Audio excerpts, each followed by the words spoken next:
నమస్తే. లా excellence Telugu current అఫైర్స్కి స్వాగతం. ముందుగా ఇవాల్టి కొటేషన్ చూద్దామండి. When they going gets tough, అంటే మనం వెళ్ళే మార్గంలో ఎన్నో అవరోధాలు, ఎన్నో ప్రాబ్లమ్స్, అడ్డంకులు వస్తున్నప్పుడు ఆ ప్రాబ్లమే మనకి ఇన్స్పిరేషన్ అవ్వాలి. దాన్ని ఓవర్కమ్ అవ్వడమే మనకు ఒక ఇన్స్పిరేషన్ అవ్వాలి. ఏదైనా ప్రాబ్లం వచ్చినప్పుడు ఆ కసి ఉంటుంది చూసారా, సాధించాలి ఖచ్చితంగా అని, అది రావాలి. అంతేగాని ఇంక అయిపోయింది నా పని, ఇంకేం చేస్తాము, చేయగలమా లేదా, ఇవన్నీ కాదు. చెయ్యాలి అన్న పట్టుదల అనమాట. రెండు మనవే, రెండు మన ఆలోచనలే. చేయలేను, చేస్తాను, ఏం చేసాంలే, ఏదైనా సరే మన మైండే అనమాట. మరి మన మైండ్లో మనం దాన్ని ఒక ఇన్స్పిరేషన్గా తీసుకుంటామా, లేదా ఇంకా దాంతోనే చింతిస్తూ కూర్చుంటామా, మన మీదే డిపెండ్ అయి ఉంటుంది. మరి మనము దేన్ని చూస్ చేసుకుంటాం, అది మీరే ఆలోచించాలి. సరే, మనం నిన్న ఇచ్చినటువంటి ప్రీవియస్ క్వశ్చన్స్కి ఆన్సర్స్ చూసేసి, నిన్న ఇచ్చిన క్వశ్చన్స్కి తర్వాత ఆర్టికల్స్లోకి వెళ్ళిపోదామండి. నిన్న మనం ఒక హోంవర్క్ కూడా ఇచ్చాం, నేషనల్ బయోఫార్మా మిషన్ అని చెప్పేసి. దీని గురించి స్టూడెంట్స్ మంచిగా కమెంట్ సెక్షన్లో కూడా పెట్టడం జరిగిందండి. చూడండి, ఇక్కడ ఇచ్చినవి చెప్తాను. Ministry of science and technology అనేటటువంటి దాని కింద తీసుకొని రాబడింది. స్పెసిఫిక్గా చెప్పాలంటే ఈ మినిస్ట్రీ కింద ఉండేటటువంటి department of biotechnology national biopharma మిషన్ని తీసుకొని వచ్చింది. దీంట్లో రీసెర్చ్ ఏజెన్సీస్, అకాడమియా, ఇండస్ట్రీ అంటే ఇండస్ట్రియల్ ఏజెన్సీస్, నిన్న కూడా చూసాం, గుర్తుందా? నిన్న మనము ఐసీఎంఆర్ ప్లస్ ఇండస్ట్రీకి సంబంధించినటువంటి భారత్ బయోటెక్, సో ఇవి రెండు కలిసి వ్యాక్సిన్ని తయారు చేస్తున్నాయి అన్న కంటెక్స్ట్లోనే కదా ఇది మనం చదవాలని చెప్పాను.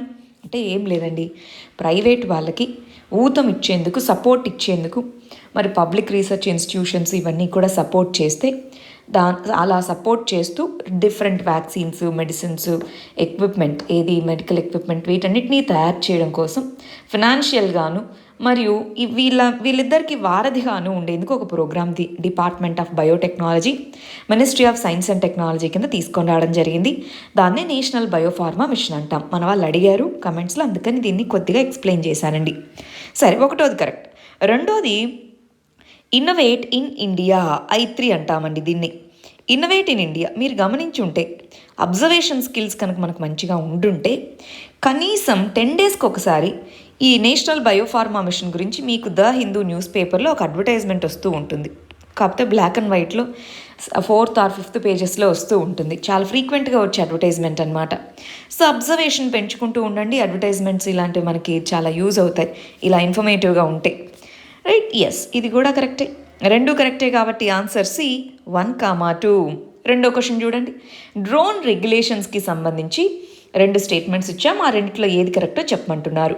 Directorate general of civil aviation అనేటటువంటిది డ్రోన్ రెగ్యులేషన్స్ని అప్రూవల్ చేస్తుంది, ఇంప్లిమెంట్ చేస్తున్నావునా కదా? ఎస్. డిజిటల్ స్కై ప్లాట్ఫామ్ అనేటటువంటి దాన్ని పర్మిషన్స్, డ్రోన్స్కి పర్మిషన్స్ మరియు డ్రోన్స్కి యూనిక్ ఐడెంటిటీ నెంబర్స్ అని ఉంటాయండి, UID అంటాం. మనకి ఆధార్ ఎలాగో డ్రోన్స్కి కూడా అలా నంబర్ అలొకేట్ చేయడం జరుగుతుంది ఈ ప్లాట్ఫామ్లో రిజిస్ట్రేషన్ చేసుకుంటే. సో రెండు కరెక్టే కాబట్టి ఆన్సర్ C 1, 2. థర్డ్ క్వశ్చన్ చూడండి. స్టేట్ క్యాపిటల్ సిటీస్ని ఎస్టాబ్లిష్ చేయడానికి ఇప్పుడు నిన్న మనము 3 క్యాపిటల్స్ అన్న కాన్సెప్ట్ గురించి చూసాం కదా. సో ఆ కంటెక్స్లో దాన్ని దృష్టిలో పెట్టుకొని పాలిటీ నుంచి ఈ క్వశ్చన్ అడగడం జరిగింది. చూడండి, క్యాపిటల్ ఏ ప్రాంతాన్ని క్యాపిటల్గా చూడాలి అన్న దానికి సెంట్రల్ గవర్నమెంట్ అప్రూవల్ ఇవ్వాలా అండి? ఇవ్వాలి అని చెప్తున్నారు. ఇవ్వాలా? అవసరం లేదు. క్యాపిటల్ సిటీని చేంజ్ చేయాలి అంటే స్టేట్ అనేటువంటిది ఒక చట్టం ద్వారా తీసుకొని రాగలుగుతుంది. అందుకే కదా డీసెంట్రలైజేషన్ బిల్ అన్నదాన్ని పాస్ చేయడం జరిగింది. సో రెండోది కరెక్ట్, ఒకటోది తప్పు. మీరు చూస్తే మనకి ఏపీ స్టేట్లో అపోజిషన్ పార్టీస్ అనేవి సెంట్రల్ గవర్నమెంట్కి లేఖ రాశాయి. చూడండి, వీళ్ళు క్యాపిటల్ సిటీని మారుస్తామంటున్నారని. క్యాపిటల్ సిటీని మార్చుకోవడం అది మీ ఇష్టము, మాకేం సంబంధం లేదు అని ఆల్రెడీ సెంటర్ రిప్లై కూడా ఇవ్వడం జరిగింది. అంటే ఈ క్వశ్చన్కి మీరు ఏదో సబ్జెక్ట్ తెలియాల్సిన అక్కర్లేదండి. బట్ ఇన్ జనరల్ అసలు న్యూస్లో వస్తున్న విషయాల్ని అబ్జర్వ్ చేస్తూ ఉంటే దీనికి ఆన్సర్ రాయగలము. ఆన్సర్ ఏమవుతుంది? B 2 only. నాలుగోది చూడండి, బీజింగ్ ప్లాట్ఫామ్ ఫర్ యాక్షన్ అనేది రీసెంట్గా న్యూస్లో ఉంది కదా. దేనికి సంబంధించి? విమెన్ ఇష్యూస్, అవునా? 25 years అయింది బీజింగ్ ప్లాట్ఫామ్ ఫర్ యాక్షన్ అనేది తీసుకొని వచ్చి. ఆ సందర్భంగా అది మనకు న్యూస్లో ఉంది. వాళ్ళు చూస్తే ఏముంది అని ఈజీగా అనిపిస్తూ ఉంటుంది. కానీ ఒక 2-3 నెలల తర్వాత ఇదే క్వశ్చన్ వచ్చిందనుకోండి, గుర్తుండదు. నిన్ననే ఆర్టికల్ చదివాం కాబట్టి, నిన్ననే దీని గురించి కొద్దిగా చూసాం కాబట్టి గుర్తుంటుంది. కొద్దిగా టైం వెళ్ళే కొద్దీ గుర్తుండకపోవచ్చు. సో కొద్దిగా నేర్చిపెట్టుకుంటాం. సో అది ఆన్సర్ ఏ అవుతుంది. సరే, మనం ఇప్పుడు ఆర్టికల్స్లోకి వెళ్ళిపోదామా. ఫస్ట్ ఆర్టికల్ గవర్నాన్స్ మరియు పాలిటీకి రిలేటెడ్గా అండి. ఇక్కడ సుప్రీంకోర్టు అనేటటువంటిది ఎంతో ఫేక్ న్యూస్ అనేటటువంటిది స్ప్రెడ్ అవుతుంది కదా, మీరేం చేస్తున్నారు? వాట్ మెకానిజమ్స్, ఏ మెకానిజమ్స్ ఉన్నాయి మీ దగ్గర? దేనికి? ఫేక్ న్యూస్ని కౌంటర్ చేయడానికి మీ దగ్గర ఏం మెకానిజమ్స్ ఉన్నాయి అని సుప్రీంకోర్టు గవర్నమెంట్ని అడగడం జరిగింది. మీడియా ఫేక్ న్యూస్ అన్న కంటెక్స్లో అనమాట. అసలు ఎందుకు ఇది రావడం జరిగిందండి న్యూస్లో? మీరు నిన్న కూడా చూసుంటే ఫేక్ న్యూస్ అనేటటువంటి స్ప్రెడ్ అవుతుంది. For example last 2 months back అనుకుంటాను, బెంగళూరులో కమ్యూనల్ వైలెన్స్ జరిగిందండి. గుర్తుందా ఎవరికైనా? సో ఆ కమ్యూనల్ వైలెన్స్కి సంబంధించి ఏదో చిన్న పోస్టులు, వాటి నుంచి ఫేక్ న్యూస్ తీసుకొని రావడము. ఇంకొన్ని మీరు చూసే ఉంటారు, పాకిస్తాన్లో ఈ విధంగా చేస్తున్నారు, ఆవుల్ని ఇది చేస్తున్నారు అని చెప్పి మార్ఫ్డ్ ఇమేజెస్ని, మార్ఫ్డ్ వీడియోస్ని తీసుకొని రావడము. ఇలా ఎన్నో రకాలైనటువంటి ఫేక్ న్యూస్లు అనేవి మనకు న్యూస్లో ఉంటున్నాయి. సో వాటికి ఏం చేస్తున్నారు మీరు ఇంతకీ అన్నట్టుగా గవర్నమెంట్ని అడగడం జరిగింది. మరి వాళ్ళు ఏం చెప్తారన్నది మనం చూద్దామన్నమాట. చూడండి, ఈ కేసు అసలు ఫైల్ చేసింది ఎవరు? తబ్లీగీ జమాత్ ఈవెంట్ జరిగినప్పుడు అక్కడ దానికి సంబంధించిన కొన్ని ఫేక్ ఇమేజెస్ స్ప్రెడ్ చేయడం మొదలుపెట్టారు. దానివల్ల కమ్యూనల్ హేట్రెడ్ అనేది డెవలప్ చేయడానికి ప్రయత్నించారు అని చెప్పి కోర్టుకు వెళ్ళారు. కోర్టు అనేటువంటి మీరు ఏం చేశారో చెప్పండి అన్నారు. గవర్నమెంట్ అంది, ఇదిగో మేము కొన్ని సోషల్ మీడియా అకౌంట్స్ని హ్యాక్ చేశాము. చూడాలి, ఫస్ట్ వచ్చేటప్పటికి ఫ్యాక్ట్ చెకింగ్ కోసం కొన్ని మెకానిజమ్స్ పెట్టుకున్నాము. ఎవరైతే ఇలాంటి ఫేక్ న్యూస్ అనేది స్ప్రెడ్ చేస్తున్నామో వాళ్ళ యొక్క ట్విట్టర్ హ్యాండిల్స్ కానీ, వాళ్ళ యొక్క FB అకౌంట్స్ కానీ వాటికి సంబంధించి బ్లాక్ చేశాము. కానీ బ్లాక్ చేసేది మా చేతిలో లేదు. ఇవన్నీ MNCs, మేము వాళ్ళని అడగాలి, ఈ విధంగా చేస్తున్నాము అన్నారు. సరే, అది కాకుండా ఓవరాల్గా ఏం చేస్తున్నావు చెప్పు? ఓవరాల్గా ఏంటి? ఎలాబరేటివ్గా నాకు అఫిడవిట్ తీసుకొని రండి అన్నట్టుగా చెప్పడం జరిగిందనమాట. మరి మన గవర్నమెంట్ ఏం రిప్లై ఇస్తుందో మనం వేచి చూడాలి. సరే, ఈ కంటెక్స్లో మనం ఒక 3 పదాల గురించి తెలుసుకోవాలండి. చాలామంది ఈ 3 పదాల దగ్గర కన్ఫ్యూజ్ అవుతూ ఉంటారు. ఫస్ట్ మిస్ఇన్ఫర్మేషన్, ఇదే మనకి ఫేక్ న్యూస్ అనమాట. సో మిస్ఇన్ఫర్మేషన్ అంటే ఏంటి?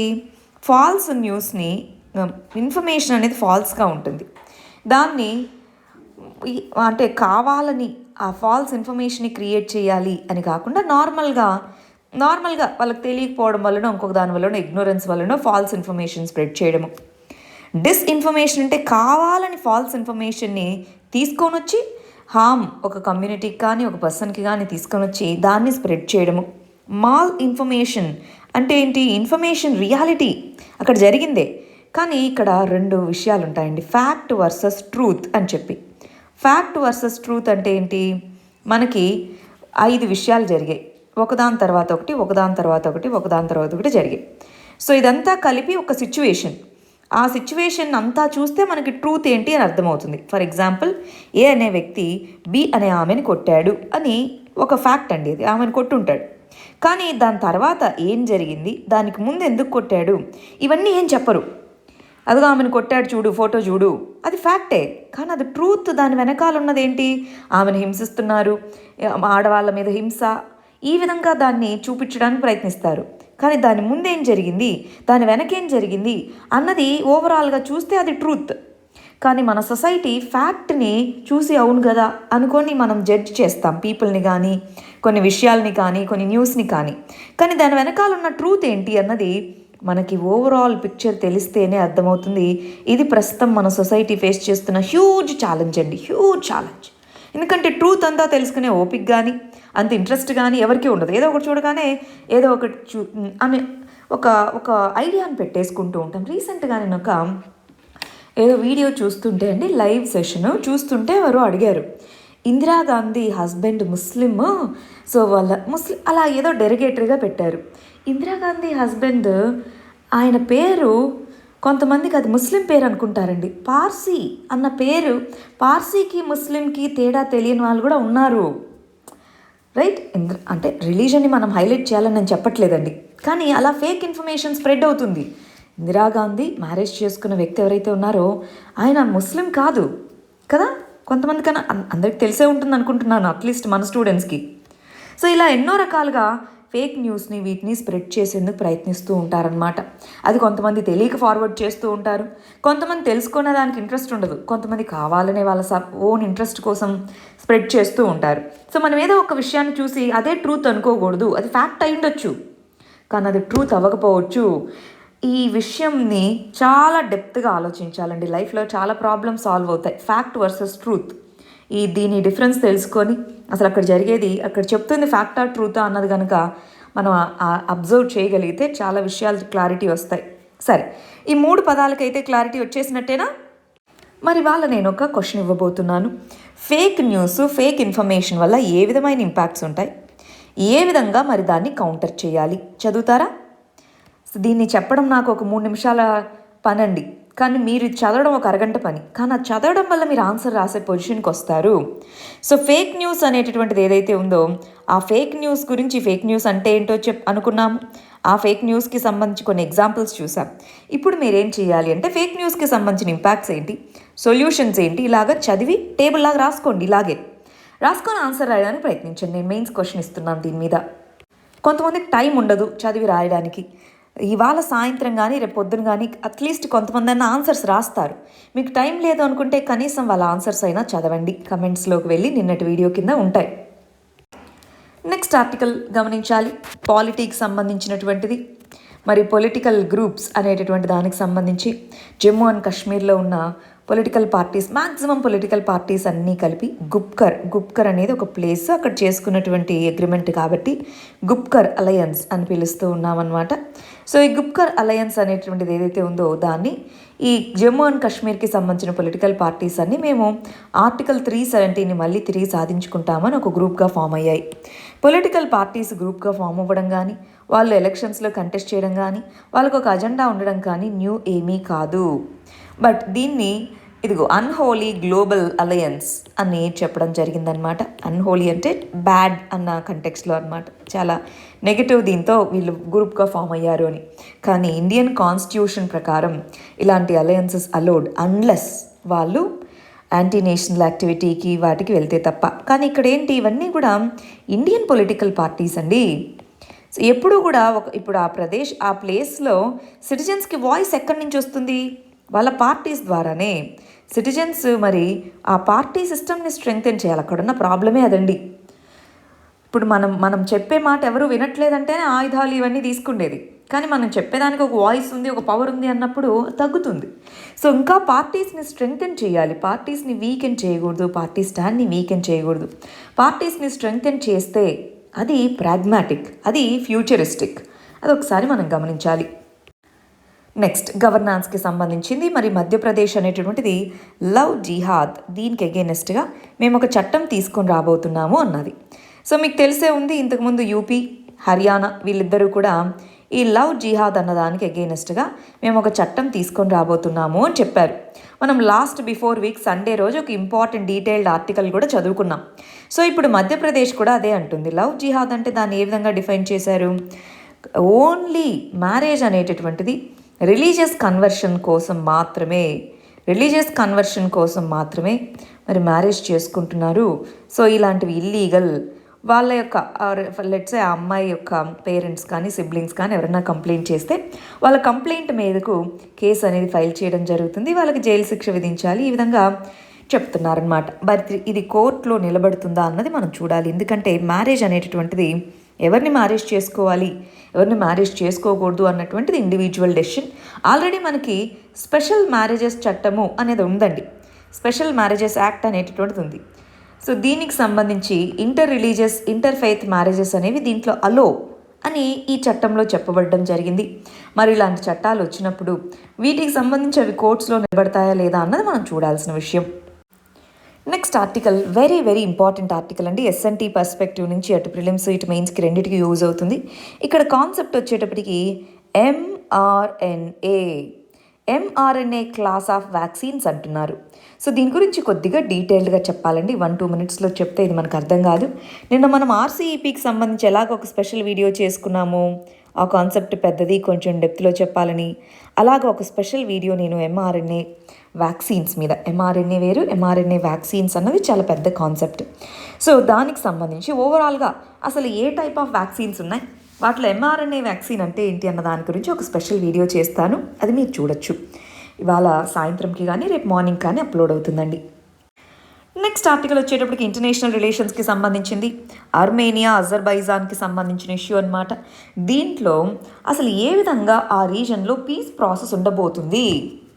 కాకేసస్, మనము దీని మీద కూడా ఒక వీడియో చేశాం కదా, డ్రోన్ వార్ అని చెప్పి అర్మేనియా అజర్బైజాన్ మధ్య జరిగినటువంటి వార్ గురించి డీటెయిల్డ్గా మనం ఒక వీడియో చేయడం జరిగిందండి. అది చూసే ఉంటారనుకుంటున్నాను. సో దాంట్లో బ్యాక్గ్రౌండ్ అయితే తెలిసింది కదా, ఇటు సైడ్ టర్కీ, పైన రష్యా, ఇదేమో అర్మేనియా, ఇదేమో అజర్బైజాన్. ఈ విధంగా వీటి మధ్య గొడవలు జరుగుతూ ఉన్నాయి. రష్యా ఏమో కొంత అర్మేనియాకి సపోర్ట్గానే ఉన్నప్పటికీ న్యూట్రల్గా ఉండింది ఈ వార్ టైంలో. మరి టర్కీ మాత్రం న్యూట్రల్గా ఉండలేదు. టర్కీ యాక్టివ్గా అజర్బైజాన్కి సపోర్ట్ చేయడం, వాళ్ళకి డ్రోన్స్ ఇవ్వడం, వాటి మీద ట్రైన్ చేయడం ఇదంతా చేసింది. అంటే ఇప్పుడు ఇద్దరి మధ్య పీస్ ప్రాసెస్ అన్నారు. అర్మేనియన్స్ చాలా ఘోరంగా ఓడిపోవడం జరిగింది. మరి ఇలాంటి టైంలో ఈ టర్కీకి రష్యాకి, ఇంతకు ముందులాగా రష్యా సూపర్ పవర్ కాదు, నార్మల్ రీజనల్ పవర్గానే కన్సిడర్ చేస్తున్నాం. టర్కీ ఇంతకుముందు పవర్ పోయింది, కానీ ఇప్పుడు స్లోగా రీజనల్ పవర్ అవ్వాలి అని ఆలోచిస్తుంది. సో ఇలాంటి కంటెక్స్లో రీజనల్ పవర్ ఆస్పిరేషన్స్ టర్కీవి మరియు రష్యావి క్లాష్ అవుతాయి. లేదా వీళ్ళిద్దరి మధ్య ఇంకొక చిన్న గొడవ అయినా సరే ఈ రీజన్లో ఇన్స్టెబిలిటీ రాబోతుంది. అందుకే ఫ్రజైల్ అన్నారు. ఫ్రజైల్ అంటే చాలా సున్నితమైనటువంటి అని. సీజ్ ఫైర్ అంటే టెంపరీగా యుద్ధాన్ని ఆపేయడము, పీస్ ప్రాసెస్కి రావడము అని. సో ఆ సీజ్ ఫైర్ అనేది చాలా ఫ్రజైల్గా ఉంది. ఎందుకంటే రీజనల్ పవర్స్ ఎప్పుడు కూడా అండి, వీళ్ళిద్దరు కొట్టుకుంటున్నారు కదా మాకు కాదులే అని కాదు, మా పవర్ పెరగాలి ఈ రీజన్లో అన్నటువంటి ఆస్పిరేషన్స్ ఉన్నప్పుడు స్టెబిలిటీ కష్టం అన్నమాట. టర్కీ మరి దానికోసం ప్రయత్నిస్తూ ఉండడము. రీసెంట్గా మీరు చూస్తే సిరియా దగ్గర కానీ ఇలా చాలా వాటిలో టర్కీ చాలా యాక్టివ్ రోల్ ప్లే చేయడానికి ప్రయత్నిస్తూ ఉంది. ఇంతకుముందు ఒట్టోమన్ ఎంపైర్ అని ఉండేదండి. అంత హ్యూజ్ ఎంపైర్కి టర్కీ అనేది కేంద్ర బిందువుగా ఉండేది. ఇప్పుడు ఆ పవర్ అంతా పోయింది, మళ్ళీ పాత గ్లోరీని తీసుకొని రావాలి, అలాంటి ఉద్దేశం అన్నమాట. సో స్టెబిలిటీ పోవచ్చేమో అన్నది ఇప్పుడు మనకున్న కన్సర్న్. ఒకసారి మ్యాప్ చూడండి, టర్కీ ఎక్కడుంది, రష్యా ఎక్కడుంది, right? So Azerbaijan, Georgia. So map ఒకసారి ఆ వీడియో కూడా చూడండి. కాస్పియన్ సీ, బ్లాక్ సీ, ఈ ప్రాంతాలన్నింటినీ కలిపి కాకేసస్ అనే మౌంటైన్స్ అన్నమాట. సౌత్ కాకేసస్, సౌత్ మౌంటైన్స్ కాబట్టి సదర్న్ కాకేసస్ అని చెప్తున్నాము. Very important. ఇదిగో ఈ నగర్నో కర్బాక్ అనేటటువంటి ప్రాంతం, ఈ ప్రాంతం ఉందా, దీనికోసమే అన్నమాట మొన్నటిదాకా వార్ జరిగింది. నెక్స్ట్ ఇంపార్టెంట్ ఆర్టికల్ సోషల్ జస్టిస్కి సంబంధించండి. ఇక్కడ ఏంటి, మనకి జస్టిస్ సిస్టమ్, ఎస్పెషల్గా క్రిమినల్ జస్టిస్ సిస్టమ్. మనకి జస్టిస్ సిస్టమ్ అనేటటువంటిది రెండు రకాలుగా మనం కేటగరైజ్ చేస్తాం. ఒకటి సివిల్ జస్టిస్, రెండోది క్రిమినల్ జస్టిస్ సిస్టమ్ అని పిలుస్తామండి. ఈ criminal justice system, civil justice సిస్టమ్కి సంబంధించి కామన్గా ఉండే చట్టము ఐపీసీ, ఇండియన్ పీనల్ కోడ్ అనేది కామన్గా ఏ పనిష్మెంట్స్ విధించాలి అని చెప్పేది. కానీ సివిల్ కేసెస్కి ప్రాసెస్ అనేది సెట్ చేయాలి, క్రిమినల్ కేసెస్ని ప్రాసెస్ సెట్ చేయాలి. దీనికోసం కోడ్ ఆఫ్ సివిల్ ప్రొసీజర్ అనేటటువంటిది ఉంది, దీనికోసం క్రిమినల్ ప్రొసీజర్ కోడ్ అనేది ఉంది. అంటే ఐపీసీ రెండింటికి మధ్య కామన్ కోడ్. దీనికి సంబంధించి మీరు ఆల్రెడీ కొంత క్లారిటీ ఉందా? మనం మన ఛానల్లో ఒక స్మాల్ వీడియో చేశామండి, ఒక 5 minutes వీడియో. సిఆర్పిసి అంటే ఏంటి, సిపిసి అంటే ఏంటి, ఐపీసీ అంటే ఏంటి, ఒకసారి చూసుకుంటారా? సో చూడండి, సరే ఇక్కడ ఈ రెండిట్లో కూడా, రెండు రకాల కేసుల్లో కూడా విక్టిమ్ ఎవరైతే ఉంటారో, ఇక్కడైతే ఏంటి, సివిల్ కేసెస్లో విక్టిమ్కి కంపెన్సేషన్, ఏదన్నా ప్రాపర్టీ ఇష్యూ ఎవరికైతే మరి చెల్లాలో నిజంగా వాళ్ళకే అది వెళ్తుంది. సో కంపెన్సేషన్ అలాంటివి ఇక్కడ ఉండదు, జస్టిసే కంపెన్సేషన్. కానీ ఫర్ ఎగ్జాంపుల్ ఎవరో వచ్చి ఒక వ్యక్తి యొక్క కాలు నరికేసి వెళ్ళిపోయారండి. సో మరి ఆ వ్యక్తి ఇంకా కుంటి వ్యక్తి అయిపోయినట్టేనా? మరి వాళ్ళ ఫ్యామిలీ పరిస్థితి ఏంటి, ఆ ఫ్యామిలీని పోషించాల్సిన బాధ్యత ఏంటి? మరి అతనికి ఎవరైతే కాలు నరికి వెళ్ళిపోయాడో అతనికి జైలు శిక్ష విధిస్తే వీళ్ళ పరిస్థితి ఏంటి, విక్టిమ్ యొక్క సిచ్యువేషన్ ఏంటి? సో ఆ విక్టిమ్కి జస్టిస్ జరగాలి అన్నటువంటిది ఇంపార్టెంట్ ఇష్యూ. దానికి సంబంధించి మరి ఆ వ్యక్తికి కంపెన్సేషన్ చెల్లించాలి విక్టిమ్కి, అటు గవర్నమెంట్, ఇటు ఎవరైతే ఈ క్రైమ్కి పాల్పడ్డారో వాళ్ళు. సో ఆ విధంగా విక్టిమ్ యొక్క జూరిస్ప్రుడెన్స్ ఉండాలి అని చెప్తున్నారు. దీనికి సంబంధించి ఇంకొన్ని ఇంపార్టెంట్ ఆస్పెక్ట్స్ ఉన్నాయండి. ఫస్ట్ అయితే బేసిక్స్ అర్థమైపోయినాయా? ఇది మెయిన్స్ పాయింట్ ఆఫ్ వ్యూలో అండర్స్టాండింగ్కి ఇంపార్టెంట్ అండి. అన్ని ఆర్టికల్స్ ఎగ్జామ్స్లో వస్తాయని కాదు, మన యొక్క అండర్స్టాండింగ్ని బ్రాడన్ చేస్తాయి, దాంతో ఇండైరెక్ట్గా మన ఎగ్జామ్కి కొన్ని హెల్ప్ అవుతాయి. ఆ విషయం దృష్టిలో పెట్టుకోవాలి. ఇక్కడ చూడండి, విక్టిమ్కి ఎప్పుడైనా సరే ప్రీ క్రైమ్కి ముందు స్టేజెస్, క్రైమ్ జరగకముందు, క్రైమ్ జరిగిన తర్వాత, అంటే జస్టిస్ సిస్టమ్ 2 స్టేజెస్లోనూ ఉండాలి. క్రైమ్ జరగకుండా చూసుకోవాలి వీలైనంత వరకు, జరిగిన తర్వాత ఏ విధంగా ఉండాలి అన్నది కూడా చూసుకోవాలి. క్రిమినల్ జస్టిస్ సిస్టంలో ఎవరు పొటెన్షియల్ విక్టిమ్స్ వాళ్ళని ఐడెంటిఫై చేసి వాళ్ళని ప్రొటెక్ట్ చేయాలి. కానీ ఎస్పెషల్గా మీరు gender crimes, for example sexual violence ఇలాంటి కేసుల్లో చూస్తే విక్టిమ్ని సొసైటీ విక్టిమైజ్ చేస్తుంది, సిస్టమ్ విక్టిమైజ్ చేస్తుంది. చూడండి, ఆ విక్టిమ్ సొసైటీ విక్టిమైజ్ చేస్తున్న, అమ్మో ఇలా జరిగిందంట ఆమె చూడు అని. సో అటు సొసైటీ నుంచి ఇటు చట్టం నుంచి అన్ని రకాలుగా విక్టిమైజేషన్ ఫేస్ చేయాల్సి ఉంటుంది. అందుకే మీకు తెలుసో లేదో చాలా జెండర్ క్రైమ్స్ సైలెంట్ క్రైమ్స్కి అలా ఉండిపోతాయన్నమాట, బయటికి చెప్పరు. చెప్పినా జస్టిస్ జరగదు, ఇంకా విక్టిమైజేషన్ జరుగుతూ ఉంది అని. అది మారాలి, అంతేనా? సో అందుకే చూడండి, ఫస్ట్ రిజిస్ట్రేషన్ ఫైల్ చేసుకోవడం అనేది క్విక్గా ఉండాలి. విక్టిమ్ ఫ్రెండ్లీ ప్రొసీజర్స్ ఉండాలి. ఫర్ ఎగ్జాంపుల్ ఒక చిన్న అమ్మాయి అనుకుందాం, ఈ మధ్య మీరు చూస్తూ ఉన్నారు చిన్నపిల్లల మీద కూడా చాలా రకాలైనటువంటి సెక్షువల్ వైలెన్స్ ఇవి జరుగుతుంది. మరి చైల్డ్ ఫ్రెండ్లీ, విక్టిమ్ ఫ్రెండ్లీ ఒక ఆమె మీద ఏదైనా క్రైమ్ జరిగింది, సో ఆ ఫ్రెండ్లీ ప్రొసీజర్స్ అనేవి ఉండాలి. Right to be heard. So ఆమె చెప్పే విషయం లేదా అతను చెప్పే విషయాన్ని అన్ని స్టేజెస్ ఆఫ్ ట్రయల్లోనూ వినాలి. లీగల్ ఎయిడ్, కొంతమందికి లాయర్స్ని వీళ్ళని పెట్టుకునేటటువంటి ఈ స్తోమత ఉండదు. అలాంటి టైంలో ఫ్రీ లీగల్ ఎయిడ్ ఆల్రెడీ మనకి DPSPలో ఉంది. సో ఆ ఫ్రీ లీగల్ ఎయిడ్ని ఉంది, చట్టాల్లో ఉంటే సరిపోదు కదా, అందాలి గ్రౌండ్ లెవెల్కి, అది అందేలాగా చూసుకోవాలి. మరి కొంతమంది విక్టిమ్స్ని బెదిరిస్తూ ఉంటారు, అందుకే కోర్టుకు వచ్చి కొన్ని రోజుల తర్వాత వాళ్ళు ఏం చేయలేదండి అని మళ్ళీ సాక్ష్యం తిప్పి చెప్తూ ఉంటారు. భయం లేకుండా ప్రొటెక్షన్ కల్పించాలి. కంపెన్సేషన్ అనేది విక్టిమ్కి కల్పించాలి. ఇన్ఫర్మేషన్ ఏదైతే అవైలబుల్గా ఉంటుందో అది ఇవ్వగలగాలి. ఆ విధంగా డ్యూ ప్రాసెస్ ద్వారా అటు విక్టిమ్ పార్టిసిపేషన్ ఉండాలి. అంటే విక్టిమ్ చెప్పేది వినకుండా ఆ ఎవిడెన్స్ ఇదంతా కాదు, విక్టిమ్ చెప్పేది కూడా వినాలి. అప్పుడే క్రిమినల్ జస్టిస్ సిస్టమ్ అనేటటువంటి దాంట్లో రిఫర్మేషన్ తీసుకొని రాగలుగుతాము. చాలా ఇంపార్టెంట్ ఆస్పెక్ట్స్ అండి, చాలా రిలవెంట్ పాయింట్స్ మన జనరల్ లైఫ్కి ఒకసారి జాగ్రత్తగా అర్థం చేసుకోవాలి. నెక్స్ట్ ఆర్టికల్ RCEPకి సంబంధించినటువంటి ఆర్టికల్స్ అండి. సో ఆల్రెడీ మనం RCEP గురించి చాలా డీటెయిల్డ్ వీడియో చేయడం జరిగింది. బట్ ఇది జో బైడెన్ ఈ చైనా గురించి ఏమంటున్నారు, మరి ఇండియాకు సంబంధించి ఏ విధంగా RCEPలో లేకపోవడం వల్ల ఏమైతమైనటువంటి ఇది ఉంటుంది, ఇవన్నీ మనం చూద్దామా? రైట్, ఫస్ట్ అయితే RCEP అనేటటువంటిది చైనా లెడ్ బ్లాక్ అన్న పేరు మీరు వినే ఉంటారు.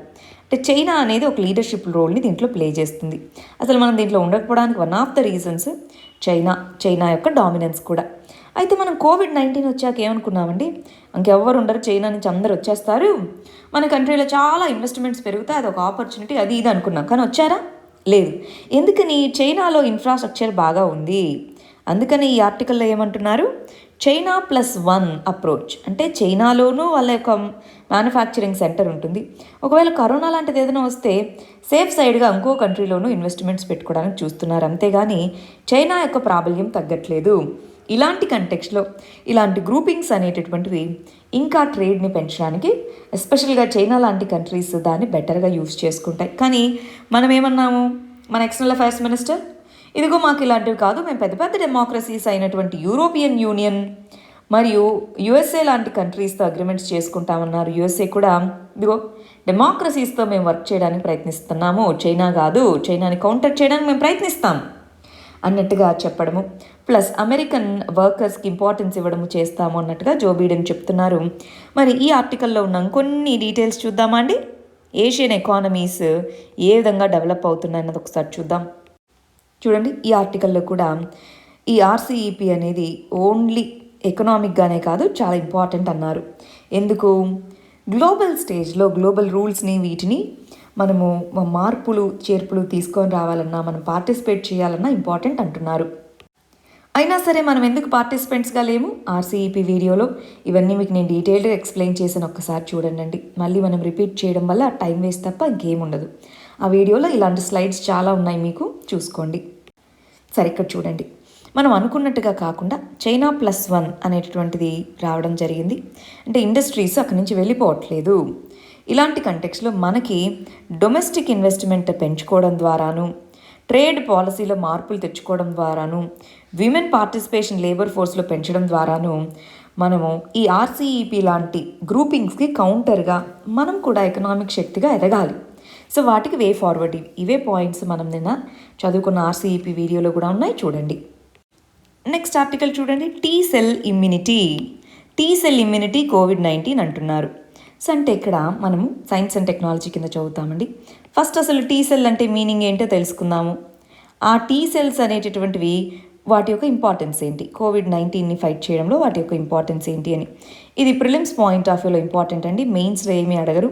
సో ఒకసారి టీ సెల్స్ అంటే ఏంటో, వాటి యొక్క ఇంపార్టెన్స్ ఏంటో దాన్ని ఒకసారి చూద్దామా. చూడండి, టీ సెల్స్ వాటినే మనం టీ లింఫోసైట్ అంటాం. లింఫోసైట్ అంటే తెల్ల రక్త కణాలు అని. టీ లింఫోసైట్స్ అనేటటువంటివి అన్నమాట మన ఇమ్యూన్ సిస్టంలో టీ సెల్స్ అనేవి ఒక పార్ట్గా ఉంటాయి. టీ సెల్స్ అనేటటువంటివి ఇదిగోండి, లింఫోసైట్స్ అనేటటువంటి వాటిలో 2 సెల్స్ ఉంటాయన్నమాట మామూలుగా. ఫస్ట్ ఇక్కడ చూపిస్తాను చూడండి, రాయనా. ఫస్ట్ మనకి బ్లడ్లో 3 రకాల సెల్స్ ఉంటాయండి. రెడ్ బ్లడ్ సెల్స్ ఎల్ల రక్త కణాలు, వైట్ బ్లడ్ సెల్స్ అంటే తెల్ల రక్త కణాలు, లింఫోసైట్స్ అంటే రక్త ఫలకికలు అంటాం తెలుగులో. సో మళ్ళీ వైట్ బ్లడ్ సెల్స్లో లింఫోసైట్స్ అనేటటువంటి టైప్స్ ఆఫ్ సెల్స్ ఉంటాయి, లింఫోసైట్స్ అంటాం. ఆ లింఫోసైట్సే మనకి ఇమ్యూనిటీని కల్పిస్తాయి. వాటిలో లింఫోసైట్స్లో బి సెల్స్ అని టీ సెల్స్ అని 2 ఉంటాయన్నమాట. B cells, T cells. ఇప్పుడు మనం మాట్లాడుతుంది టీ సెల్స్ గురించి. సో ఇవి ఉంటాయి. ఇవేం చేస్తుంది, ఏ స్పెసిఫిక్ యాంటీజన్ మన బాడీ అవతల నుంచి బాడీలో ఉండే ఏది కాకుండా అవుట్ సైడ్ నుంచి డస్ట్ వచ్చినా, వైరస్ వచ్చినా, బ్యాక్టీరియా వచ్చినా, ఏది వచ్చినా సరే ఇమ్యూన్ రెస్పాన్స్ని క్రియేట్ చేస్తుందన్నమాట టీ సెల్ అనేటటువంటిది. టీ సెల్స్ అనేటటువంటివి బోన్ మ్యారో, ఎముక మజ్జ అంటాం తెలుగులో. సో ఎముక మధ్యలో ఇవి ఆరిజినేట్ అవుతాయి. థైమస్ అనేది గ్రంథి కదా, థైమస్ గ్రంథిలో మెచ్యూర్ అవుతాయి, అందుకే టీ అని పేరు వచ్చింది. టీ అని ఎందుకు వచ్చిందంటే థైమస్ గ్రంథిలో అవి మెచ్యూర్ అవుతాయి కాబట్టి, అంటే అవి గ్రోత్ అక్కడ ఉంటుంది. సో థైమస్లో టీ సెల్స్ అనేటటువంటి మల్టిప్లై అవి, వాటిలో హెల్పర్ టీ సెల్స్ అని, రెగ్యులేటరీ టీ సెల్స్ అని, సైటోటాక్సిక్ టీ సెల్స్ అని, మెమరీ టీ సెల్స్ అని రకరకాల టీ సెల్స్గా డెవలప్ అవుతాయి అన్నమాట. అంటే టీ సెల్స్ చూడండి, helper T cells, regulatory T cells, cytotoxins, memory T cells, ఇలాగ రకరకాలుగా మనకి డెవలప్ అయి బ్లడ్ స్ట్రీమ్లో కలిసిపోతాయి అన్నమాట.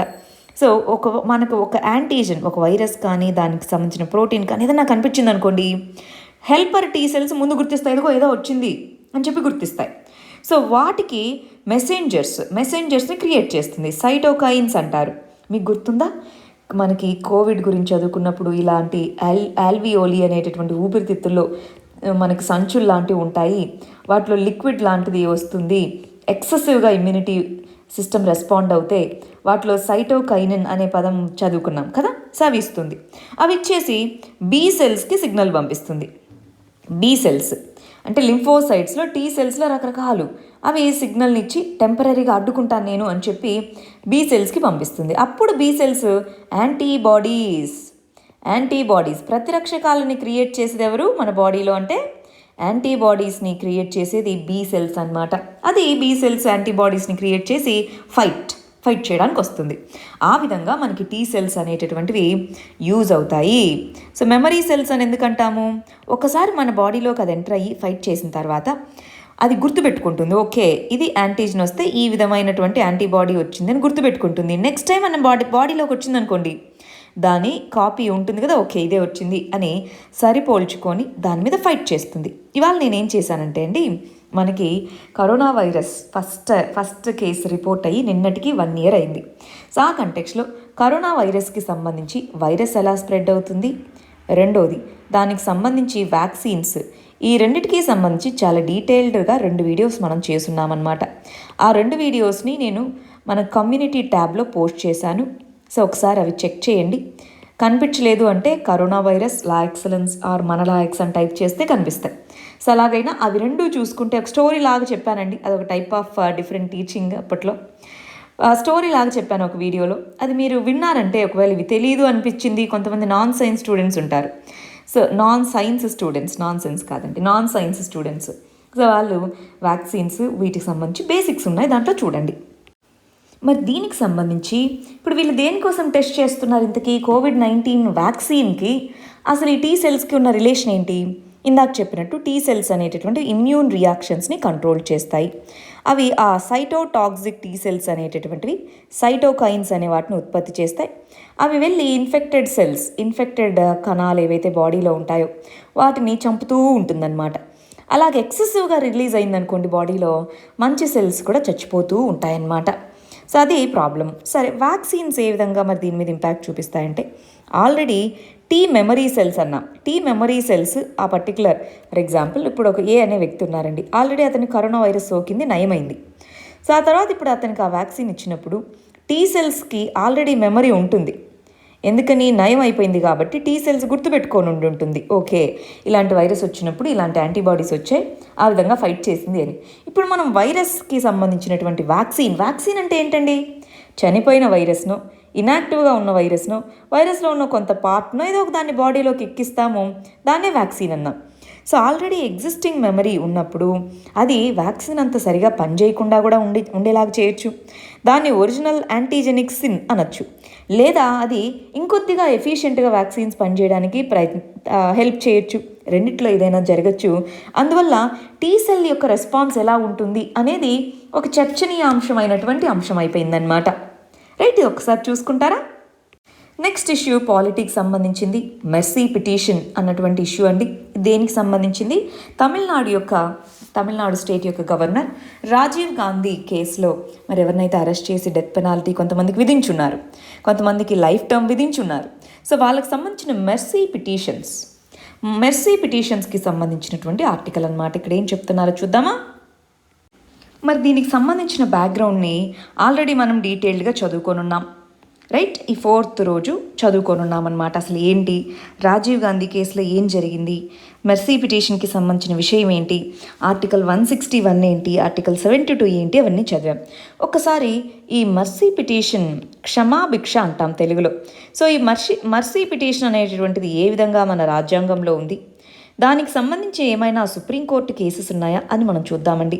మీకు ఇంకొక విషయం అండి, సుప్రీంకోర్టు జడ్జిమెంట్స్ అందరూ చూసుకుంటున్నారా?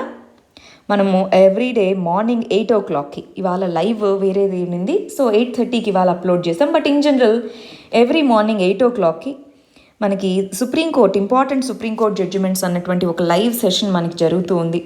సో ఆ సెషన్లో మీరు పార్టిసిపేట్ చేయొచ్చు. ప్రీమియర్ అనమాట. సెషన్లో మీరు చూడొచ్చు. ఆ వీడియోస్ ఆ తర్వాత అయినా చూసుకోవచ్చు. ఎస్పెషలీ మెయిన్స్ ఎగ్జామ్ రాయాలి అంటే ఇప్పుడు గ్రూప్ 1 కానీ సివిల్స్ కానీ అనుకున్న వాళ్ళు అవి చూసుకొని ఆ కేసెస్కి తగ్గట్టుగా వాటిని ఆన్సర్లో ఇన్కల్కేట్ చేసుకోగలిగితే అండి చాలా మంచి స్కోర్ తెచ్చుకోవచ్చు. పాలిటీలో అది మంచి వాల్యూ అడిషన్ అవుతుంది. ఒకసారి చూసుకోండి వీలైతే. సరే, ఇంతకీ మెర్సీ పిటిషన్ అంటే ఏంటి? దీనికి సంబంధించి ఒక ఇంపార్టెంట్ సుప్రీంకోర్టు జడ్జిమెంట్ ఉంది, శత్రుఘ్న చౌహాన్ కేసు అని. అవి చూద్దామా? ఇక్కడ చూడండి, ఈ ఆర్టికల్లో చాలా కేసుల గురించి చెప్పారండి. మనకి ఇది ఇంపార్టెంట్ కాబట్టి దీన్ని మనం చూస్తున్నాం. సరే, మెర్సీ పిటిషన్ మనకి 2 ఆర్టికల్స్. ఒకటి ప్రెసిడెంట్ ఆఫ్ ఇండియాకి సంబంధించి ఆర్టికల్ 72, గవర్నర్కి సంబంధించి ఆర్టికల్ 161. ప్రెసిడెంట్ ఆఫ్ ఇండియా మరి పార్డన్ అంటే పూర్తిగా వాళ్ళని క్షమించడం కానీ, సస్పెండ్ చేయడం కానీ, శిక్ష తగ్గించడం కానీ ఇవి చేయొచ్చు అనమాట. డెత్ పెనాల్టీకి సంబంధించి ఓవరాల్గా పవర్ అతనికే ఉంటుంది. మరి ప్రెసిడెంట్ ఆఫ్ ఇండియా తన ఇష్టం వచ్చినట్టు చేస్తారా? లేదు. ప్రెసిడెంట్ ఆఫ్ ఇండియా ఖచ్చితంగా కౌన్సిల్ ఆఫ్ మినిస్టర్స్ యొక్క అడ్వైజ్ని బేస్ చేసుకొని ఆ డెసిషన్స్ తీసుకుంటారు. ఇక్కడ కూడా అంతే, కౌన్సిల్ ఆఫ్ మినిస్టర్స్ని బేస్ చేసుకొని గవర్నర్ తన యొక్క పవర్స్ని ఉపయోగించుకుంటారు. అయితే చాలా డిలేస్ ఉన్నాయి. ఎప్పుడో అప్లై చేసుకుంటే ఎన్నో సంవత్సరాలకు కానీ మెర్సీ పిటిషన్ని అదే విధంగా పెండింగ్లో ఉంచుతున్నారు. ఎందుకని? కాన్స్టిట్యూషన్లో ఎక్కడ టైం లిమిట్ అనేది పెట్టలేదు. ఇంత టైం లిమిట్ లోపల డిసైడ్ చేయాలి అన్నది పెట్టలేదు. ఏ క్రైటీరియాని బేస్ చేసుకొని పెట్టాలి అన్నది లేదు. అంటే ఎవరికి మెర్సీ పిటిషన్ కింద అప్రూవల్ ఇవ్వాలి అంటే ఏ కండిషన్స్ని బేస్ చేసుకొని మెర్సీ పిటిషన్స్ని ఆమోదించాలి, రెండోది ఎంత టైం లోపల ఆమోదించాలి, ఇవి చెప్పి లేవు కాన్స్టిట్యూషన్లో ఎక్కడా, ఈ ఆర్టికల్స్ కింద కానీ ఎక్కడా చెప్పి లేవు. సో అందుకని మా డిస్క్రిప్షన్ కదా అని చెప్పి కొన్ని సంవత్సరాల పాటు అలాగే పెండింగ్లో పెడుతూ ఉన్నారు. అయితే శత్రుఘ్న చౌహాన్ కేసులో సుప్రీంకోర్టు ఏం చెప్పిందంటే, ఇదిగో మినిస్ట్రీ ఆఫ్ హోమ్ అఫైర్స్ అనేది ఫ్యాక్చువల్ డేటాను తీసుకెళ్ళి ప్రెసిడెంట్ ఆఫ్ ఇండియా ముందుకు పెట్టాలి. అప్పుడే కదా డిలే లేకుండా ప్రెసిడెంట్ ఆఫ్ ఇండియా డెసిషన్ తీసుకోగలిగేది? ఫస్ట్ అది చేయండి. రెండోది, ఈ విధంగా అసలు అతనికి ఉరి శిక్ష పడుతుందో లేదో అన్నదే పెద్ద శిక్ష. ఈరోజు బ్రతుకుంటాను రేపు ఉంటానా లేదా తెలియకపోతే ఎంత శిక్ష అండి అది. సో ఆర్టికల్ 32 కింద కానీ ఆర్టికల్ 21 కింద కానీ అది వైలేషన్ కాబట్టి ఎంత వీలైతే అంత త్వరగా మరి మెర్సీ పిటిషన్కి సంబంధించి దీన్ని డిస్పోజ్ చేయండి. సో అసలు ఒకవేళ వాళ్ళ కేసు రిజెక్ట్ చేస్తున్నారంటే ఎందుకు రిజెక్ట్ చేశారు అన్నది వాళ్ళకు ఒక కాపీ ఇవ్వండి. ఇదిగో ఈ రీజన్స్ వల్ల మేము మీకు ఇవ్వలేకపోతున్నాము అని చెప్పండి. రైట్. సో ఈరోజు ఒకవేళ కమ్యూనికేషన్ డెత్ సెంటెన్స్ అప్రూవల్ అయిపోయింది, మెర్సీ పిటిషన్ ఇవ్వట్లేదు అన్నప్పుడు ఆ రోజుకి అతను ఉరి తీసే రోజుకి కనీసం 14 రోజులు గడువు ఉండేలాగా చూసుకోండి. ఇవాళ మెర్సీ పిటిషన్ క్యాన్సిల్ అవగానే పొద్దున్నే లేచి ఉరి తీయడం కాదు, కొంత టైం అనేది ఇవ్వండి. వాళ్ళ ఫ్యామిలీ మెంబర్స్కి ఇన్ఫామ్ చేయండి. ఈ విధంగా శత్రుఘ్న్ చౌహాన్ కేసులో death penalty mercy petition fail అయినప్పుడు మనం ఇవాళ మార్నింగ్ మీరు చూస్తే నిన్న బచ్చన్ సింగ్ కేసు అని ఇలాగా డెత్ పెనాల్టీ కరెక్టా కాదా అని 2 కేసులు చూసామండి. మిత్తూ సింగ్ కేసు అని ఇవన్నీ చూసామన్నమాట. సో ఇలాంటి కంటెక్స్లో మనం మాట్లాడుతుంది డెత్ పెనాల్టీ ఇవ్వాలా వద్దా అని కాదు, మెర్సీ పిటిషన్ ఎలాంటి వాటికి ఇవ్వాలి, ఎప్పుడు ఇవ్వాలి, ఏంటి దానికి సంబంధించి. సో ఇలా చేయమని చెప్పింది. దాంతోపాటు ఇదిగో ఏమేమి కండిషన్స్ అని బ్రాడ్గా కొన్ని గైడ్లైన్స్ రాసుకోవచ్చు కదా, ఎంత టైం అప్రాక్సిమేట్గా ఒకటి పెట్టుకోవచ్చు కదా. ఈ విధంగా పెట్టడం వల్ల మెర్సీ పిటిషన్స్ని స్ట్రీమ్ లైన్ మనం చేయగలము. వెరీ ఇంపార్టెంట్ ఇష్యూ అండి. క్లియరా? ఇది ఇక్కడ న్యూస్ ఆర్టికల్ ఏం కాదండి, కార్టూన్కి సంబంధించి చెప్తున్నాను ఇది. ఎందుకంటే దీంట్లోంచి ఒక ఇంపార్టెంట్ విషయం ఉంది.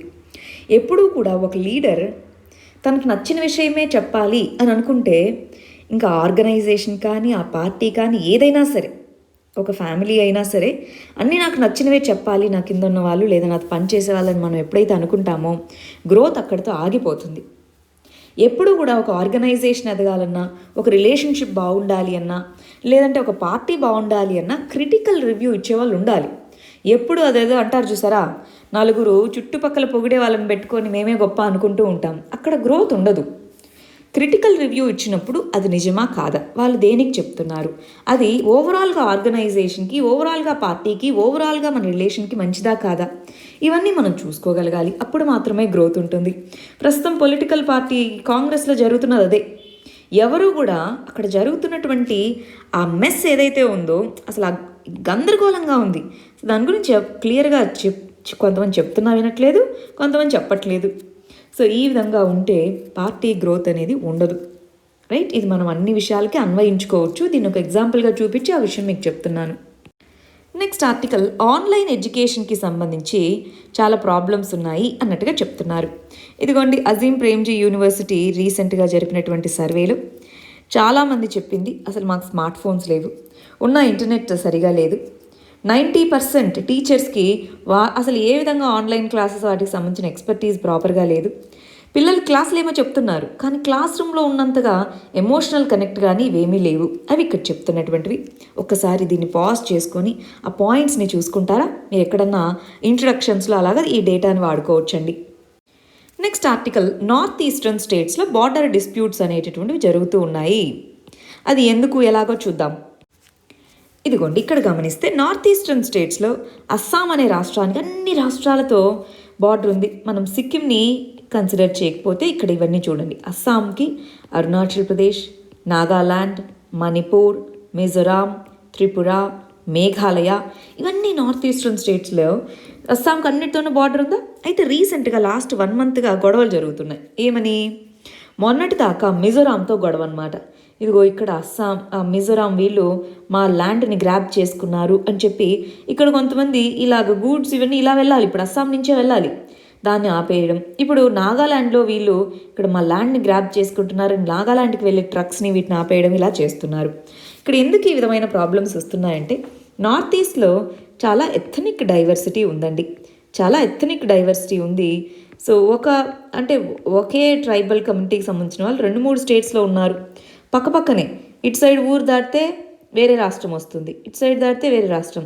అలా ఎథనిసిటీని, డైవర్సిటీని దృష్టిలో పెట్టుకోకుండా బైఫర్కేట్ చేయడం ఏదైతే జరిగిందో దానివల్ల ఈ ప్రాబ్లమ్స్ అన్నీ కూడా అక్కడ మామూలుగా మనకున్న స్టేట్స్ లాగా కాకుండా డిఫరెంట్ ప్రిన్సిపల్స్ని ఫాలో అవుతే బాగుంటుంది. ఆల్రెడీ మీకు ఈ విషయం తెలుసా అండి? నాగాలాండ్కి సంబంధించిన కాన్ఫ్లిక్ట్ తెలుసా? గ్రేటర్ నాగాలిం ఇష్యూ అని అంటూ ఉంటారు. ఒకవేళ తెలీదు అంటే ఒకసారి చూడండి, ఏదైనా సిచ్యువేషన్ వచ్చినప్పుడు దాని గురించి చెప్తాను. నాగా పీస్ అకార్డ్ అని ఇలాగ చాలా జరుగుతూ ఉంటాయన్నమాట. ఏదైనా న్యూస్లో వచ్చినప్పుడు దాని గురించి చెప్తాను, ఎందుకంటే చాలామంది కొత్త స్టూడెంట్స్ కూడా ఫాలో అవుతున్నారు కాబట్టి. బట్ ఇన్ జనరల్ ఇది ఇప్పుడు ఎందుకు అర్థమైందా? ఈ విధంగా గొడవలు జరుగుతూ ఉన్నాయి, డ్రగ్స్ వీటిని. అప్పుడు ఏమవుతుంది, అక్కడ ఎకనామిక్ వ్యవస్థలు ఇవి దెబ్బతింటాయి. మేము వాళ్ళు అన్నారు మేమేమీ ల్యాండ్ తీసుకోవట్లేదండి, మీరేమి ఊరికే ఇవన్నీ అనుకోవద్దని చెప్పి ఈ నాగాల్యాండ్ మిజోరం వాళ్ళు చెప్తున్నారు. మరి అక్కడున్న ట్రైబల్ కమ్యూనిటీస్ మీరు ల్యాండ్ని మా ల్యాండ్ని గ్రాబ్ చేసుకుంటున్నారు అన్నట్టుగా గొడవలకు దిగుతున్నారనమాట. నెక్స్ట్ ఆర్టికల్ చూడండి, గవర్నాన్స్కి సంబంధించింది. CBI central bureau of investigation అనేటటువంటిది మరి ఏ విధంగా జనరల్ కన్సెంట్ దీనికి సంబంధించి అని సుప్రీంకోర్టు ఒక జడ్జిమెంట్ చెప్పిందని దాని గురించి చెప్తాను చూడండి. సిబిఐ అనేటటువంటిది సెంట్రల్ ఆర్గనైజేషన్. అది స్టేట్స్లో ఇన్వెస్టిగేషన్ చేపట్టాలి అంటే ముందుగా స్టేట్స్ సిబిఐకి Delhi special polices establishment act, ఈ చట్టం కింద దానికి పవర్స్ ఉంటాయి. ఈ చట్టం కింద జనరల్ కన్సెంట్ అనేది ఉంటుంది. జనరల్ కన్సెంట్ అనేటటువంటిది ఓవరాల్గా సిబిఐ ఏ కేసెస్ని ఆ స్టేట్లో చేపట్టడానికి స్టేట్ జనరల్ కన్సెంట్ ఇవ్వాలి. అలా కాకుండా కేసు స్పెసిఫిక్ కన్సెంట్ ఇవ్వాలి, ఆ కేసుకి స్పెసిఫిక్గా కన్సెంట్ ఇవ్వాలి. సో ఇలా రెండిట్లో ఇప్పుడు సుప్రీంకోర్టు ఏముందంటే, ఇదిగో ఒకసారి స్టేట్ అనేది జనరల్ కన్సెంట్ ఉన్నప్పుడు కేసు స్పెసిఫిక్ కన్సెంట్ ఇవ్వకపోయినా సరే ఆ కేసెస్ని టేకప్ చేసేటటువంటి రైట్ సిబిఐకి ఉంది. ఇదిగోండి, ల్యాక్ ఆఫ్ కన్సెంట్ లేదు కదా అని చెప్పి సిబిఐ ప్రోబ్ని ఆపలేమో అన్నట్టుగా చెప్తున్నారు. అంటే ఇది ఉంటే చాలు. కానీ మీరు తెలిసే ఉంటుంది, చాలా స్టేట్స్ రీసెంట్గా జనరల్ కన్సెంట్ దీన్ని కూడా వెనక్కి తీసుకుంటున్నాయి. కొన్ని సంవత్సరాల క్రితం ఏపీ తీసుకుంది, వెస్ట్ బెంగాల్ తీసుకుంది, రీసెంట్గా కేరళ, మొన్న పంజాబ్, ఇవన్నీ కూడా జనరల్ కన్సెంట్కి వ్యతిరేకంగా చెప్తున్నాయి. ఎందుకంటే సిబిఐని ఒక పొలిటికల్ టూల్, సుప్రీంకోర్టు ఒక్కోసారి దీన్ని ఒకనొక టైంలో దీన్ని కేజ్డ్ ప్యారెట్ అని కూడా చెప్పడం జరిగింది. సెంట్రల్ గవర్నమెంట్ చేతిలో అదేం చెప్తే అలా చెప్తుంది అన్నట్టుగా అనమాట, కేజ్డ్ ప్యారెట్ అని. సో పవర్లెస్గా మారడం, పొలిటికల్ పవర్లెస్ అంటే పవర్ ఉన్న పొలిటికల్ ఇన్ఫ్లుయెన్స్ వల్ల అలా అవుతుందన్న క్రిటిసిజం ఎంతో ఉంది. సో ఇప్పుడు ఇక్కడ ఏం చెప్పిందో అర్థమైందా? Delhi special polices establishment act కింద దానికి పవర్స్, జనరల్ కన్సెంట్ ఇస్తే చాలు, కేస్ స్పెసిఫిక్ కన్సెంట్ అక్కర్లేదు. నెక్స్ట్ ఆర్టికల్ ఇంటర్నేషనల్ రిలేషన్స్లో చదువుకుంటామండి. శ్రీలంక అనేటటువంటిది చైనీస్ బ్యాగ్డ్, చైనా ద్వారా బిల్డ్ చేయబడినటువంటి కొలంబో పోర్ట్ సిటీని ఓపెన్ చేయడం జరిగింది అన్నట్టుగా చెప్తున్నారు. ఆల్రెడీ లాంచ్ చేశారు దాన్ని. ఓవరాల్గా మొత్తం ఇన్ఫ్రాస్ట్రక్చర్ అంతా కంప్లీట్ చేసుకొని ఇప్పుడు ఇది అవుతుందని చెప్తున్నారు. సో అయితే ఇక్కడ మీకు ఒక థియరీ చెప్తానండి. ఇదంతా ఏం జరుగుతుంది అనేది మనకు అనవసరం అనమాట. చైనా అనేది అక్కడ ఫండింగ్ చేసింది, చైనా ఫండింగ్ చేయడం జరిగింది అన్నదే ఇంపార్టెంట్. ఇక్కడ మనకు ఒక ఇంటర్నేషనల్ రిలేషన్స్లో ఒక థియరీ ఉంది. అదేంటి, చైనా అనేది ఇండియాని కౌంటర్ చేయడానికి string of pearls theory, string of pearls అంటున్నాం. అంటే మన చుట్టుపక్కల ఉన్న దేశాలతో ఎక్కువ స్ట్రాంగ్ రిలేషన్స్ని బిల్డ్ చేసుకోవడం అనమాట. అటు మయన్మార్తో కానీ, ఇటు బంగ్లాదేశ్తో కానీ, ఇటు శ్రీలంకతో కానీ, ఇటు పాకిస్తాన్తో కానీ చేసి మనల్ని కౌంటర్ చేయడము. కానీ ఇప్పుడు మనల్ని కౌంటర్ చేయడం అనేది చైనాకి పెద్ద విషయం కాకుండా ఇప్పుడు దానికి పెద్ద ఎనిమీ ఉంది, యుఎస్ఏ. ఇంతకుముందు మనం రీజనల్ పవర్స్, ఇప్పుడు అలా కాదు కదా. చైనా గ్రో అవుతూ వస్తున్న కంటెక్స్లో ఇప్పుడు చైనాకి ఇండియా కంటే కూడా యుఎస్ఏ అనేది పెద్ద టార్గెట్ అనమాట. ఇంతకుముందు స్ట్రింగ్ ఆఫ్ పర్ల్స్ థియరీ మీద చాలా ఫోకస్ ఉండేది. స్ట్రింగ్ ఆఫ్ పర్ల్స్ థియరీ ఓవరాల్గా ఎవాల్వ్ అవుతూ OBOR, one belt one road అనేటటువంటి దీంట్లో స్ట్రింగ్ ఆఫ్ పర్ల్స్ ఒక పార్ట్ అయిపోయింది అని మనం చెప్పచ్చు. నెక్స్ట్ ఆర్టికల్ డెట్ రీస్ట్రక్చరింగ్ అంటున్నారు. డెట్ రీస్ట్రక్చరింగ్ అంటే ఏంటి? కోవిడ్ వల్ల ఆర్బీఐ బ్యాంకులను అడిగిందనమాట. ఇదిగో బ్యాంకులారా, ఎవరైనా కంపెనీస్ కానీ వీళ్ళకి కానీ మీరు 2 పద్ధతుల ద్వారా రీస్ట్రక్చర్ చేయొచ్చు. రీస్ట్రక్చరింగ్ అంటే ఏంటి? ఎంతో లోన్ తీసుకున్నారు, వాళ్ళకు కొద్దిగా అడిషనల్ అమౌంట్ ఇవ్వండి, అప్పుడు బిజినెస్ రన్ అవుతుంది, అప్పుడు మీకు వాళ్ళు తిరిగి కట్టగలుగుతారు. లేదా ఉన్న లోన్నే తక్కువ ఇంట్రెస్ట్ రేట్కి మార్చడమో, ఇలాగా ఇంట్రెస్ట్ రేట్స్ని మార్చుకొని వాళ్ళ దగ్గర నుంచి మనీ వసూలు చేసుకోండి. ఈ విధంగా లోన్స్ని మళ్ళీ తిరిగి ప్యాకేజింగ్గా చేసుకొని రీస్ట్రక్చర్ దాన్ని మళ్ళీ తిరిగి ఒక స్ట్రక్చర్లోకి తీసుకొని రావడాన్ని రీస్ట్రక్చరింగ్ అంటారు. ఇది బ్యాంకింగ్ వ్యవస్థ రికవర్ చేయడం, బ్యాంకింగ్ వ్యవస్థకి మంచిది, కంపెనీస్కి మంచిది అన్నట్టుగా చెప్పారు. కానీ బ్యాంకులు అంతగా ఉత్సాహం చూపించలేదు, మరి కంపెనీస్ అంతగా ఉత్సాహం చూపించలేదు. అందుకనే 1% మాత్రమే ఆర్బీఐ యొక్క డెట్ రీస్ట్రక్చరింగ్కి మొగ్గు చూపాయి. అది ఇక్కడ చెప్తున్నటువంటిది అనమాట. మరి వాళ్ళ ఫైనల్ ఆర్టికల్ ఎకానమీకి సంబంధించి ఎనర్జీ సెక్యూరిటీ అన్న దాని కింద చదువుకుంటామండి. ఇక్కడ ఏంటి, మనకి 80% క్రూడ్ ఆయిల్ రిక్వైర్మెంట్స్, 80% మనం వాడేటటువంటి క్రూడ్ ఆయిల్ని రిఫైన్ చేసుకొని వాడుకుంటాం.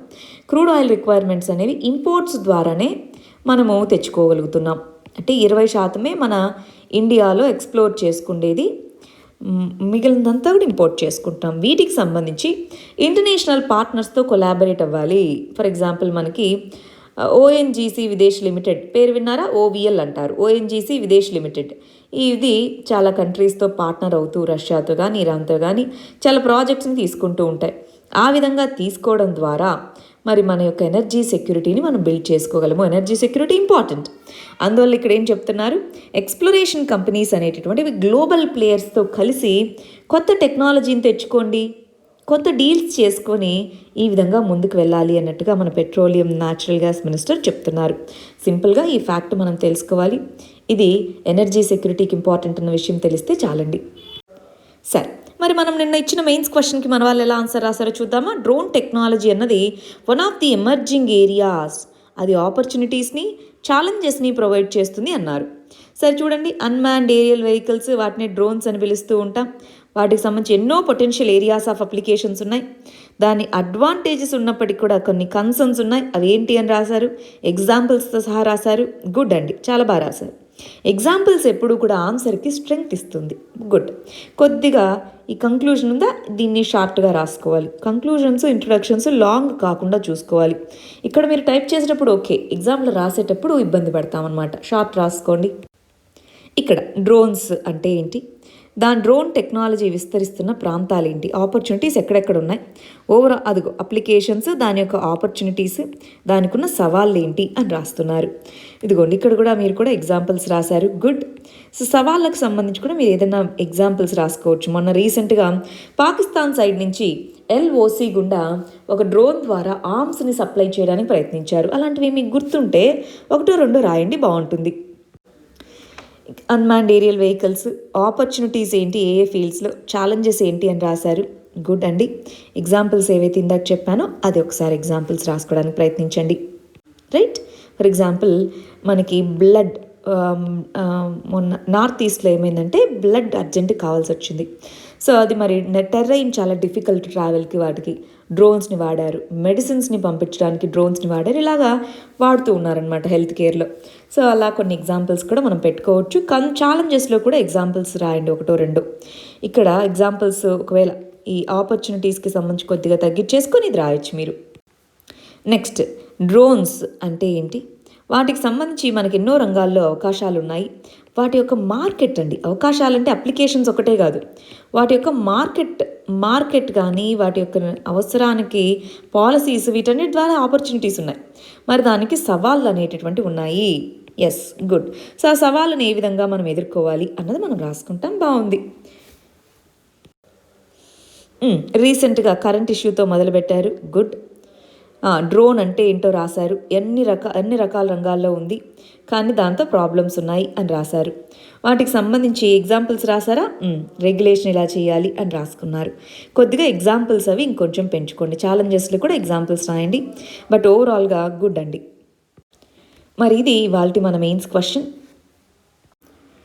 ఇవి ఇవాల్టి 2 క్వశ్చన్స్ అండి, ప్రిలిమ్స్ క్వశ్చన్స్. వీటికి ఆన్సర్స్ కమెంట్ సెక్షన్లో ఇవ్వండి. రేపు మనం వీటికి కరెక్ట్ ఆన్సర్స్ ఏంటో చూద్దాం. All the very best. Thank you very much.